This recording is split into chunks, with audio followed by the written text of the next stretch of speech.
Hello, hello, hello, and happy Thursday.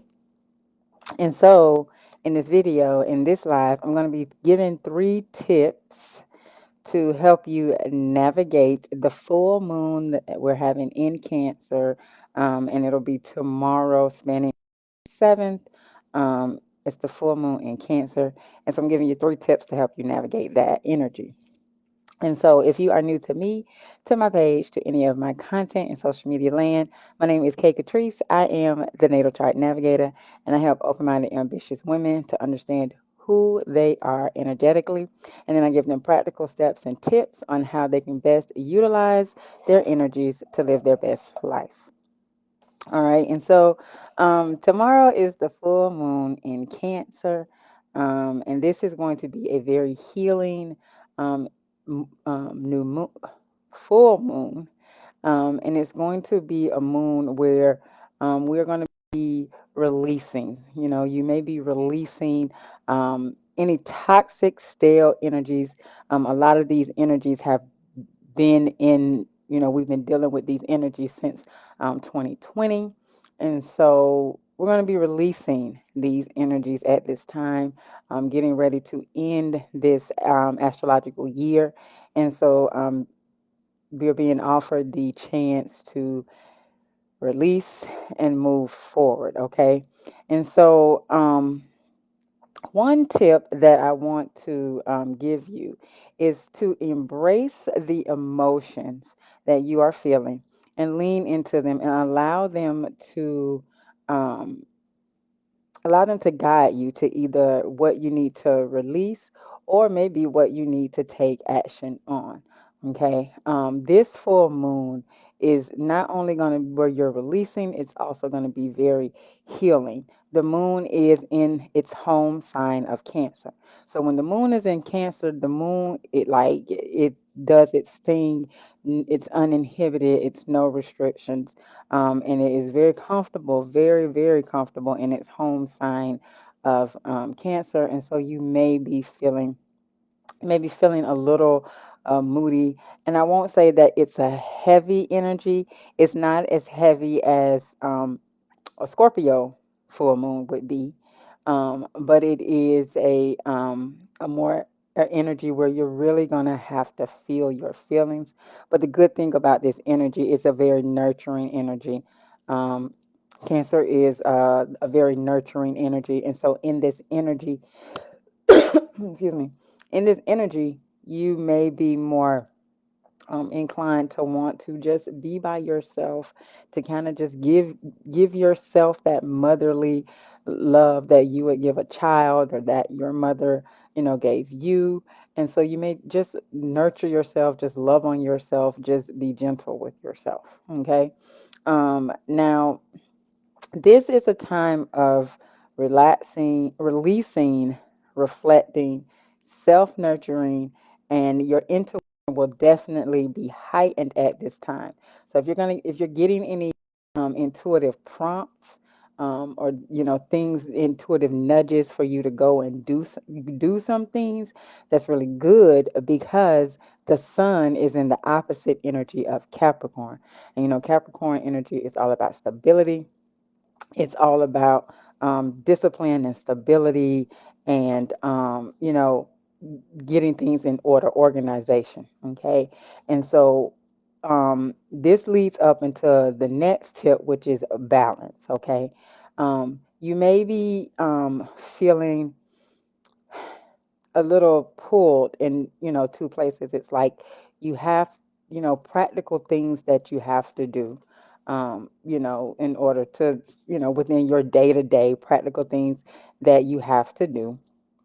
And then you have, the Cancer energy, which is that emotional, that you need to set that time aside to just be in your emotions and to not have to think about, oh, I got to do this and I got to do that and I got to do that, and never really give yourself time to just be. Okay.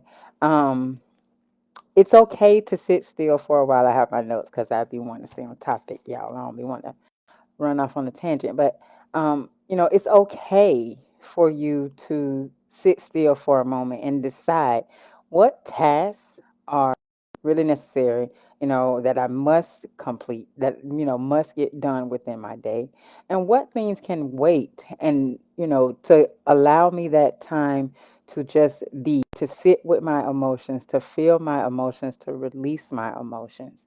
You know, this. And the fact that Mercury is retrograde in Capricorn, that energy is really going to help with the reflecting part of what this full moon is offering us. Okay. Um, just sit and reflect because, again, this is a very healing type of energy. And so the fact that Mercury is retrograde, it gives us the chance to reflect on what it is we're releasing, to reflect on what practical steps we can take in order to facilitate our healing. Okay. Now, the moon impacts our inner world. Okay, and so during a full moon, this brings that inner world to a surface, which is why um, you really want to um, be mindful of what you're feeling, okay? Because your feelings help you to guide you, okay? And so if you're feeling like, down and out, why are you feeling down and out? Like really sit with the emotions and ask yourself, why am I feeling this? What are these emotions trying to tell me or trying to teach me, inform me of? Really become personal with the emotions and ask questions. Get in a dialogue with the emotions so that you can get to the root of what is going on. Why are you feeling the way that you are feeling? Okay. And so, um, the last tip is to have patience and grace with yourself and allow your emotions to flow. Okay. Release those emotions that no longer serve you. So, back in 2020, like at the beginning, like towards the end of 2019, beginning of 2020, there was a lunar eclipse in the sign of Cancer. Okay. And so that's why I said this full moon is really a culmination of that eclipse, okay? Because eclipses, like we just had an eclipse in Scorpio back in like October, okay? That energy is still flowing. It's going to be flowing for a minute, okay?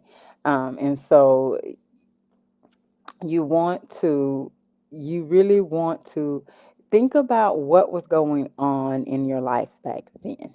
Okay, what happened, you know what I'm saying, all the way up until now, because it started back then, and so this is like the end, the finishing of it. And so you're releasing those energies and you're going to be moving on. Okay. Come March, we're going to have Saturn and Pluto shifting signs. Okay, that is really big. That's huge, because Saturn stays in a sign for 2 to 3 months, 2 to 3 years, and Pluto is in a sign for 20 years. Okay, and so when you have two planets, and these are two planets that they really make a big impact in your life.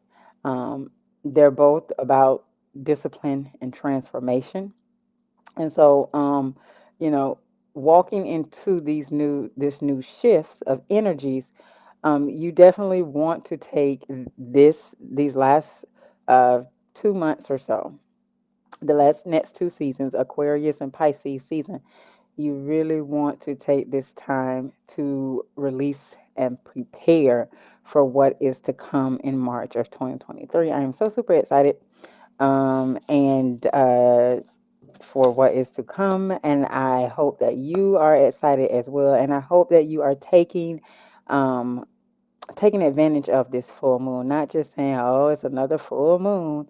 No, really take advantage. Really use this energy to release that stagnant, stale, stuck energy that we've all been dealing with since 2020. And so, my intention was for you to find value in this live video. If you did, go ahead, share it out so that others may find value as well. Also, I am offering full moon readings. So if you would like to get a full moon reading to see exactly what area of life this full moon will be illuminating for you, I have the link in the comments. You can definitely book. Also, I have the link to my YouTube channel. This will be uploaded to YouTube, and also the full moon guidance session is going to be uploaded tomorrow to YouTube, so you can go check that out, and then you can see. It's just a general overview based on your rising sign of where the full moon, what house the full moon will be illuminating. But if you want a personal one, the one that's personalized for you, then you can click the link in the comments to book yours. And before I go, I want to leave you with this. Possibilities are endless. If you can see it in your mind, and then you can definitely hold it in your hand. And that should make you smile because you really do create your own reality. Have a great one.